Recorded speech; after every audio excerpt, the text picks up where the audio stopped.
ମୁଁ ଏଇନା ବାହାରୁଛି କାଲାସ୍ତି ଯିବାକୁ।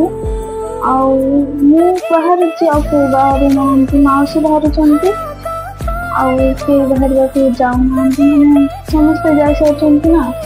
ଆଉ ସେଇପାଇଁ କେହି ଯାଉନାହାନ୍ତି। ଦିଦି ବି କହିଥିଲେ ନେବେ ବୋଲି, ଆଉ ସେମାନେ ସମସ୍ତେ ଦେଖିଛନ୍ତି କିନ୍ତୁ ମୁଁ ଦେଖିନି, ମାଉସୀ ଦେଖିନାହାନ୍ତି। ଆମେ ବାହାରୁଛୁ ଯିବା ପାଇଁ, ଆମକୁ ନେଉନାହାନ୍ତି, ସାଙ୍ଗରେ ଯାଉନାହାନ୍ତି ଆମ ସହିତ। ଆଉ ମୁଁ ଥରେ ଯିବି ବୋଲି ସେଇଠି ସମସ୍ତେ ଯେତେବେଳେ ଗଲା ବର୍ଷର କଥା କହୁଛି, ଆମେ ଯିବା ବୋଲି ସମସ୍ତେ ସାଙ୍ଗମାନେ ବାହାରିଥିଲେ। ଆଉ ମୋ ଦିଦିଟା କହିଲେ ଆଉ କାଲି ତୁ ଯାଆନି, କହିଲେ ଯାଆନି। ଆଉ ମୁଁ ଯିବି ବୋଲି ବି ବାହାରିଥିଲି, ମତେ କହିଲା ଯାଆନି, ଆଉ ମୋ ବୟଫ୍ରେଣ୍ଡକୁ ବି ଫୋନ କରିକି କହିଦେଲା ଆଉ ତାକୁ ମନା କର ଭାଇ। ତାର ସେମାନେ ବି ମତେ ଏଇନା ସେତେବେଳେ ମନା କରିଦେଇଥିଲେ ଯାଉନି ବୋଲି, ତାପରେ ମୁଁ ଯାଇନଥିଲି। ଆଉ ଏବେ ମୁଁ ବାହାରୁଛି ଯିବାକୁ, ସେ ଦିଦି ଆମର ମନା କରୁଛନ୍ତି ଯିବେନି ବୋଲି। ଆଉ ଏବେ ମୋ ବୟଫ୍ରେଣ୍ଡ ବି ନାହାନ୍ତି, ମାନେ ସେମାନେ ଛାଡିକି ପଳେଇଲେଣି। ତାଙ୍କ କଥାରେ ମୁଁ କାଲାସ୍ତି ଯାଇପାରିଲିନି। ଯଦି ଏବେ ମୁଁ ଯିବାକୁ ବାହାରୁଛି ମତେ କେହି ନେଉନାହାନ୍ତି।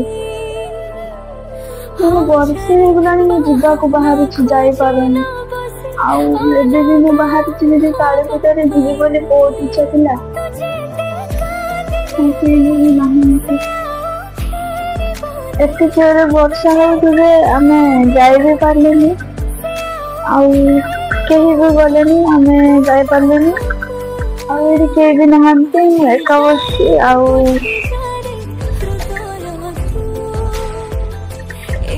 ମନ୍ଦିର ଗଲେନି ବୋଲି ମତେ ଅଧିକ ଲାଗୁଛି। ଆଉ ସେମାନେ ତ କେହି ଗଲେନି, ସେ ଦିଦିଟା ବି ଗଲାନି। ସେ କହିଥିଲା ଯିବ ବୋଲି ଆଉ ଗଲାନି। ଆଉ କହିବାଟା ଯେତେ ସହଜ, କରିବା ସେ କଷ୍ଟ, ମୁଁ ଜାଣିପାରିଲି। ଆଉ ଆଗରୁ କହିବିନି ଯେ ମାନେ ମୁଁ ଏଇଠିକି ଯିବି ସେଇଠିକି ଯିବି, କହିବା କଥା ନୁହେଁ।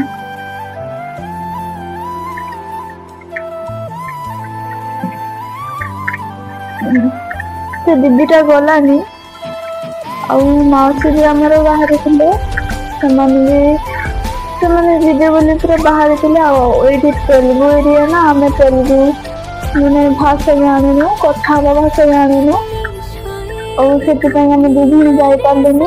ଆଉ ଏମିତିରେ ବି ମୁଁ ଟିକେ କମ୍ ପାଠ ପଢିଛି, ଆଉ ଇଂଲିଶ ବି ଭଲକି କହିପାରେନି, ଆଉ ସେଥିପାଇଁ ଆମେ ଯାଇପାରିଲୁନି। ଆଉ ଏଇଠି କାଳୀ ପୂଜାରେ ବି ବର୍ଷା ହଉଛି ଦେଖ, ବର୍ଷା ଟିକେ ବହୁତ ଜୋରେ ହଉଛି। ତ ଯାଇ ବି ପାରିଲୁନି, ଆଉ ବର୍ଷା ବି ହଉଛି। ଆଉ ମତେ ରୁମରେ ଭଲ ଲାଗିଲାନି, ସେଥିପାଇଁ ମୁଁ ଏପଟେ ପଳେଇ ଆସିଛି ଥାର୍ଡ ଫ୍ଲୋରରେ। ଏଠି ବସିଛି, ଏକା ବସିଛି, ଭଲ ଲାଗୁନି। ମନ୍ଦିର ଗଲିନି ବୋଲି ମତେ ଅଧିକ ଦୁଃଖ ଲାଗୁଛି। ଆଉ ଏଠି ବସି ବସି ବହୁତ କାନ୍ଦି ସାରିଲେଣି, ମନଟା ଦୁଃଖ ଲାଗୁଥିଲା ନା। ଆଉ କିଛି ପାଖରୁ ମତେ ଫୋନ ଆସିଥିଲା ଆମ ଘରୁ, ମୋ ମା ସହିତ ବି ମୁଁ କଥା ହେଇପାରିଲିନି ଯେ ମୁଁ ଯିବିନି ବୋଲି। ମାନେ ମନ ମୋର ଖରାପ ଥିଲେ ନା, ପାଟିରୁ କଥା ବି ବାହାରେନି।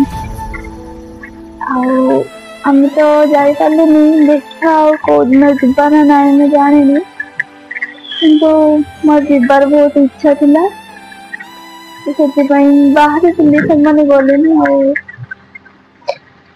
ଆଉ କଣ କହିବି।